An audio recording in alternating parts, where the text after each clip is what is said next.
कभी ऐसा फील हुआ है कि तुम अकेले हो पर फिर भी कोई तुम्हारे साथ चल रहा है, कोई जिसका साया तुम देख नहीं सकते पर उनकी प्रेजेंस साफ महसूस होती है। आज हम बात करने वाले हैं एक साइकोलॉजिकल फिनोमिनन की जिसका नाम है थर्ड मैन सिंड्रोम। ये कोई भूत प्रेत वाला सीन नहीं है, ये रियल लोगों के रियल एक्सपीरियंसेस हैं लाइफ डेथ सिचुएशंस में। साइकोलॉजिस्ट के हिसाब से एक्सट्रीम स्ट्रेस, थकान और डेंजर के मोमेंट्स में इंसान का ब्रेन एक एक्स्ट्रा कंपेनियन क्रिएट करता है, पर ये कंपेनियन सिर्फ एक हेलुसिनेशन नहीं होता। लोग कहते हैं ये उनको गाइड करता है, उनकी जान बचाता है और कभी कभी उनको धक्का देता है डेंजर से दूर। बट कुछ केसेस में ये प्रेजेंस फ्रेंडली नहीं होती। Section 1, real cases. Ernest Shackleton case. 1900s में अर्नेस्ट शेकल्टन अंटार्कटिका एक्सपेडिशन पर गया। एक्सट्रीम कोल्ड, बूझ जैसी हवा और डेथ का constant threat.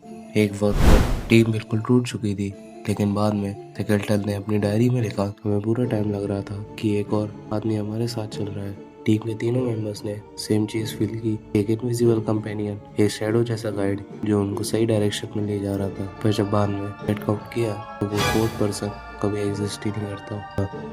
Number 2, 9/11 survivor case. 9/11 attack में एक फीमेल सर्वाइवर 20th फ्लोर पे फंस गई थी। स्मोक, पैनिक और डेथ लिटरली डोर स्टेप पर। वो कहती है उसने एक काम वॉइस सुना, बस सीढ़ियाँ फॉलो करो, तेज मत भागो, मैं यही हूँ। उस वॉइस ने उसे पुश भी किया, जैसे कोई शोल्डर पे हाथ रखकर गाइड करता है। बाद में जब रेस्क्यू हुआ सब लोग कंफ्यूज थे, वहाँ कोई था ही नहीं।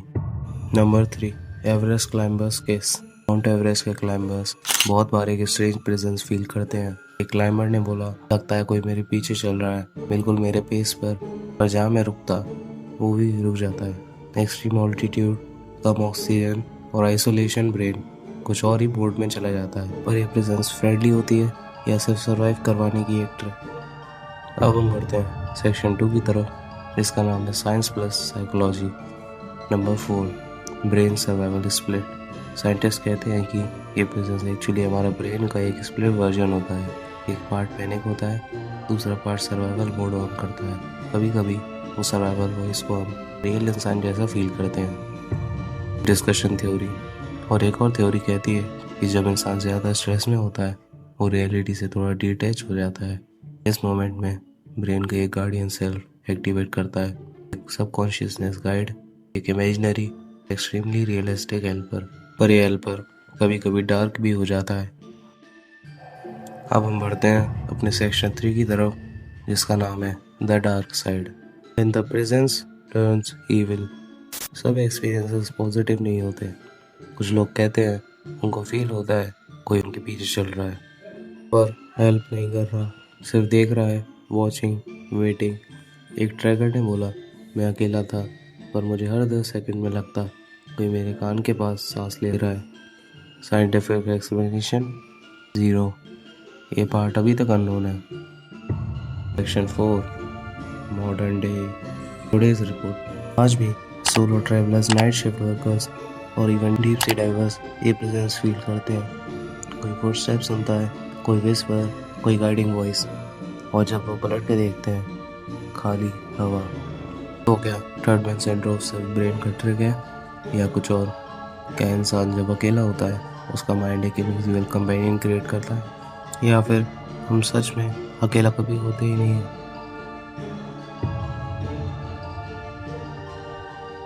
तो मैंने थर्ड मैन सिंड्रोम से लेके एक पैराडॉक्स क्रिएट किया है, कवर करने की कोशिश करी है। बेसिकली मैं इसे और डीप में समझना चाहता हूँ, तो मैं अपनी अंडरस्टैंडिंग आप लोगों के सामने भी रखूँगा। ये पेन टैप है, हम इस पर अपनी डिटेल एक्सप्लेनेशन को और अच्छे से समझ सकते हैं। सबसे पहले मैं इस मैप जैसे दिखने चीज़ में एक रोड बनाऊंगा, और हाँ, प्लीज़ इस मैप की तरह कंसिडर कर लेना। मेरी ड्राइंग वैसे तो ऐसी कुछ खास नहीं है, पर तब भी तुम लोग जितना समझ जाओ उतना ठीक है। तो अब मैंने एक रोड बना दी है, और इसके अगल बगल में हम मानेंगे कि यहाँ पे एक जंगल है। सेम है, सामने की साइड भी हम मानेंगे कि सामने भी एक जंगल है। अब यहाँ से मेन चीज़ शुरू होती है। हम चाहेंगे यहाँ पे 3 कैरेक्टर, जो कि पहला होगा एक किलर, दूसरा होगे तुम, और तीसरा होगा तुम्हारा दोस्त। अभी मैं एक किलर को यहाँ पे एक रोड की दूसरी साइड ड्रॉ करूँगा, और तुम्हें और तुम्हारे दोस्त को उसके अपोजिट साइड में ड्रॉ करूँगा। बेसिकली हम यहाँ पे एक सिचुएशन रखेंगे जिसमें मैं बताऊँगा कि मान लेते हैं कि एक किलर है और तुम और तुम्हारे दोस्त रास्ते से जा रहे हो। अभी किलर तुम्हें देख के तुम्हारे ऊपर चाकू से हमला करने की कोशिश करता है। वो तुम्हारे पीछे भागता है, लेकिन जैसे ही तुम भागने जाते हो तुम्हारा दोस्त हो तुम्हें याद आता है कि ये तो तुम्हारा जाना पहचाना एक खास रिश्तेदार है। ऐसे समय पे तुम्हारे पास दो ऑप्शन होंगे। पहला, या तो तुम भागना चालू रखो और जब तक भागो जब तक तुम उससे पीछे नहीं छुड़ा लेते, या फिर तुम जाके उससे बात करो।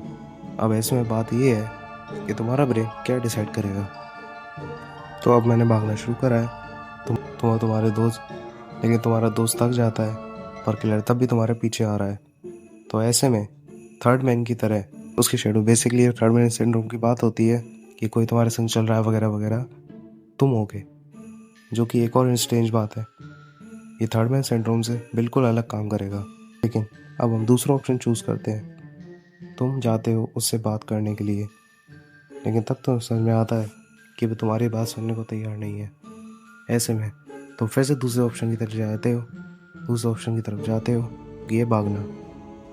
इसका मतलब तुम्हारा ब्रेन इस समय लाइफ और डेथ सिचुएशन में बिल्कुल कुछ भी नहीं कर पाएगा, क्योंकि यहाँ पे एक पैराडॉक्स क्रिएट होता है जिसमें तुम्हारे ब्रेन को लगता है कि तुम्हारा जाना पहचाना रिश्तेदार या फिर कोई जाना पहचाना आदमी है जो तुम्हें कुछ नहीं करेगा, पर एट द एंड वो तुम्हें मारने जा रहा है। तो तुम्हारा एक ब्रेन स्ट्रेंटली भागने के लिए कहेगा। और यही है थर्ड मैन सिंड्रोम की कहानी। इसमें बहुत सारे पैराडॉक्स क्रिएट हो सकते हैं और मैंने सिर्फ एक ही किया है, क्योंकि मैं इसको और जान के और डिटेल में समझना चाहता था। इतनी छोटी चीज़ नहीं है जिसे 2-3 केस में निपटा दिया जाए। करता हूँ तो मेरी एक्सप्लेनेशन समझ में आई होगी। अब बढ़ते हैं वीडियो में आगे। हाँ, अगर वीडियो में मेरे से कोई भी गलती हुई हो या मैंने कोई चीज़ गलत एक्सप्लेन करी हो तो तुम कमेंट्स में मुझे क्लियर कर सकते हो। वैसे भी मैं कोई इतना खास समझाने वाला आदमी नहीं हूँ।